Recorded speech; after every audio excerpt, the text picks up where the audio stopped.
Good afternoon, this is Nicholas from Gandora Gaming, and I bring you guys my Trafalgar Water D Law deck profile 2023 post set 5. I think this deck is very underrated, very slept on, and very powerful. I think the only thing this deck lacks is a boss monster, but honestly, this deck is so good at removal. It's one of the best removals in the game. I think the only thing that kind of beats it is Blue-Black Sakazuki, which is the best deck in the format as we speak. But I think this deck is a close second when it comes to how good of removing cards this deck can do. It can remove any level, which is pretty insane. And just a really, really powerful leader in general at spamming the field. The only downside is that your Dawn's always going to be low. But let's actually talk about the leader himself. It's Red Purple Law. He is from the Ultimate Structure deck, and he is absolutely insane. I'm so happy I was actually finally able to get all the cards for him, which is really, really solid. Where basically, once per turn, -3 Dawn. Place one of your opponent's characters with 3,000 less power to the bottom of the owner's deck, and then on play, a 4 cost from your hand. So basically the idea is that you want to lower the power of your opponent's monster, and then basically use Law's effect with turn 3 Dawn, get rid of that monster, then play a 5,000 4-drop from the hand that'll get you your Dawn back. That's kind of the whole premise of the deck. While your opponent doesn't have a board, you are just progressively just spamming the field and just making it really, really horrible for your opponent to play the game. Really, really powerful card. Really, really great in general. And I think this deck is very experimental. I don't think we've found the best build yet. I think the build I have is still in testing. I think there's ratios that could be improved. But let's get straight into this. So first things first, we have the original Trafalgar D Law. This guy is absolutely insane. He's our searcher for the deck. He's our Nami. Basically, when attacking, if your opponent has more Dawn than you, which you always will have less Dawn than your opponent because you're using his effect, basically looks at the top 5 cards of your deck, reveals a Hearts Pirates from your deck to hand, and then places them back in any order, which is pretty insane. So he can actually add himself, which is really, really good. He's a 3 cost. Everything about this card is insane. The only downside is that he doesn't have a counter. But besides that, he is a must-have 4-of in the deck. This is a new card out of OPO 5. One of the reasons why I couldn't actually build the deck was because some of the cards haven't even came out until now. So now that we have these new cards, we can actually make a deck profile on Trafalgar Law, which is pretty cool. Next, of course, we got the Ultimate Structure deck version of Law, the blocker himself, Trafalgar Law. This is one of the newest blockers of the game and one of the best blockers of the game. 1,000 counter, 5,000 attack. Basically, he's a blocker that has the effect where if your opponent has 7 or more cards on hand on play, minus a Dawn and rip 2 cards out of their hand randomly. Really, really powerful effect. There's a reason why the Ultimate Structure deck is just really great in general, and this is one of the reasons why this card is absolutely insane and just one of the best blockers in the game, and the fact that it is searchable is just amazing. I'm trying out the new Beppo that came out of the deck. Beppo, this is part of set 5. He's interesting. My only downside with him is that he doesn't have a counter. That's the only reason I don't like him, but he is a 3 cost 5,000. And when he attacks, he gives the opponent's card minus 2,000 power, which is pretty solid.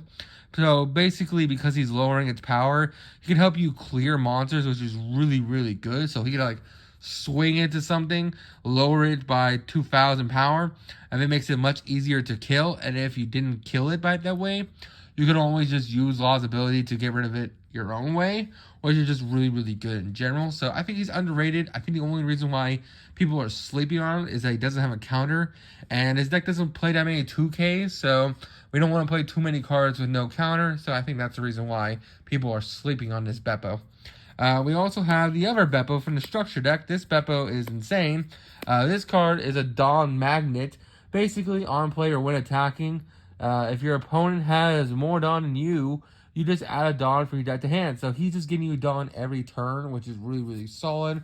If you're going to keep minusing 3 to remove their shit, you might as well have a way to keep getting it. And Beppo is one of the best starters in hand. Because one of the things you want to do is you want to go first. You want to get to your Dawn as quick as possible. And this guy wants to recur your Dawn as quick as possible. You just want to keep removing your opponent's shit. And you just want to keep spamming Dawn. Keep putting bodies on field. And this guy's one of the best ways to do that. Another great card to do that is Saji and Penguin. Saji and Penguin is also from the Structure deck. You really need to get the Ultimate Structure Deck, or at least buy singles of the Ultimate Structure Deck in order to play this deck, because so many of the cards are introduced, including the leader. This guy has a 2,000 counter, 5,000 attack. On play, if you have 3 or less cards of 3 or less Dawn, you just add 2 Dawn from your deck as rested. So basically it says, hey, you're at 0 Dawn, doesn't matter. You play this dude with Law's ability, and then you get 2 Dawn back, so you'd be at 4. It's like you use your effect for like 1-, which is pretty insane. This guy's really, really solid. He's a 2K counter. He's really good in the early game, and just one of the best cards in the deck. For our last Law Pirate, we have John Bart. This card's been seeing him play in a lot of different purple decks, just because of how generic he is. The fact that if you, on play, basically you rest a Dawn, you can add a Dawn for your Dawn deck to hand. He's really good. He's really, really good in general, honestly. So when you're at 5 Dawn, you play him, and then you're at 6, which is really, really solid.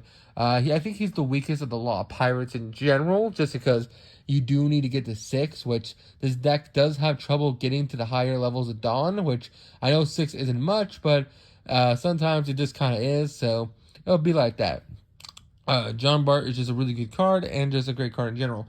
Next, we're going to talk about our non-Heart Pirates. I'm testing out Zoro. This Zoro, the 3-drop that came out of set 5. It's interesting, basically, when it attacks. If you have 3 or less life, you get to add a Dawn for your Dawn deck. It was going to be either Zoro, or it was going to... Oh, this glare is awful. This card's really, really shiny. But basically, it's either going to be this Zoro, or it's going to be the film card. The film card's like the 5,000 attack, 4 cost, and no counter.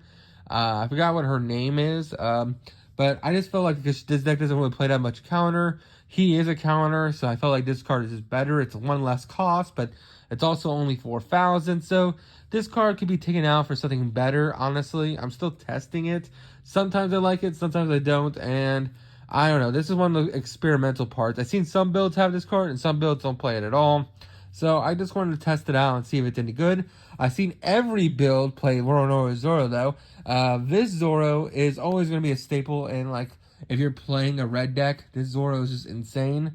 The fact that he just like, hey, I'm swinging, and I'm quick, and I'm fast, and I'm going to beat the shit out of you, is kind of just insane.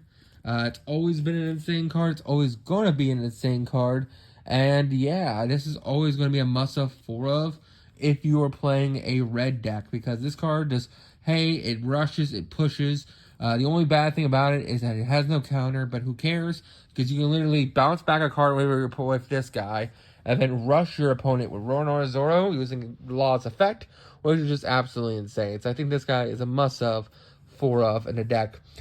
Speaking of Straw Hats, we are also playing for Brook. Brook is just really solid in general. He's just insane. The fact that when he attacks with 1 Dawn on him, he just gives up to 2 of your opponent's characters minus 2,000 power. Just really, really solid. He's a 5k beat stick. With 1 Dawn on him, he'll be a 6k. He's summon off Law's ability pretty easy, and he's just a really solid card in general. Force, we gotta play the Otamas. I wish this common card wasn't like $7, but you do need to play this card. This card's absolutely insane. The 2k counter, and it gives up to 1 of your opponent's characters minus 2,000, which is just pretty insane, and overall just a great card in general. That glare is insane. Finally, for our last monster, we're playing the 1 Porcus the Ace. I actually don't like Ace in this deck. He has no counter. You're not Whitebeard Pirate, so he doesn't have Rush. But I guess the idea is that, 1, he's the only like red boss monster that kind of does what we want to do, where he gives minus 3k to 2 cards on the field, which is pretty insane. But he doesn't have Rush. He doesn't have a counter. I don't know. Everything about this card is like iffy. I feel like it is definitely cuttable. It's 1 of. I've seen some people play 2. I've seen some people play none. I'm not sure how I feel about it. I feel like this deck needs a boss monster. I think every deck deserves a boss monster. But at the same time, you're so low with Dawn all the time, it's actually kind of hard to summon this dude sometimes. So honestly, when it comes to like cutting cards, this might be one of them. But overall, he's a good card. He's just not good maybe in this deck. I think there's going to be better solutions going forward once OP06 comes out and we get the Vinsmoke level 7. But for now, I think Ace is fine, and it's a fine 1 of the deck. Next, we had to talk about Gamma Knife. Gamma Knife is absolutely insane. The only issue with this card is minus is 1 Dawn, because we're already putting back so much Dawn that minusing a Dawn might be detrimental. But basically, this gives up to one of your opponent's characters 5,000 power during a turn, which is absolutely insane. Not only can you just beat the shit out of your opponent by just like beating them, like it's lowered by 5,000. So let's say this was a 10k. Now it's a 5k now, so you can just beat the shit out of it, and your opponent can use all its Dawn to protect it, and then you have another way to like lower it again. You can just kill 10ks really, really easy with this card, which is just insane. We also have Fire Fist. This card I like a little bit more, but it's not searchable.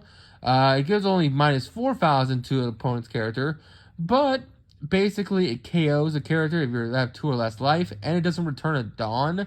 This is part of the Revolutionary Army cards. It's really, really cool from set 5. Both of these cards are, but at the same time, this is not searchable, and it only lowers by 4 instead of 5, so I don't really know. I think this card's still really, really good, and it is a must-have 3 of in a deck, maybe even a 4 of, maybe boost these 2 up by 1, but I'm not really sure. And then finally, we gotta be playing Roundtable. I think a lot of people have been cutting Roundtable because it's like, oh, it's a 4 cost to make something minus 10,000 power this turn. I think Roundtable is basically our Gum Gum Red Rock of the deck. I think this card's absolutely insane. The fact that you just like make a 10 drop minus 10,000, and then you don't even need to use Law's ability to get rid of it. You can just beat the shit out of it. Who cares? It's minus 10,000 this turn. Your opponent's not going to be able to keep it alive, and if they do, then just use Law's ability, and they wasted so many resources on it. I think Roundtable is very underrated, very powerful, and very slept on. The only thing I don't like about it is that it's not searchable in our deck. If we were playing like a Supernova package, it would be, but we're not doing that. We're the Law Pirates. We're the Heart Pirates, damn it. And that's really about it. That is the deck profile. I hope you all enjoy. Don't do anything stupid, and I'll see you all next one. Bye-bye.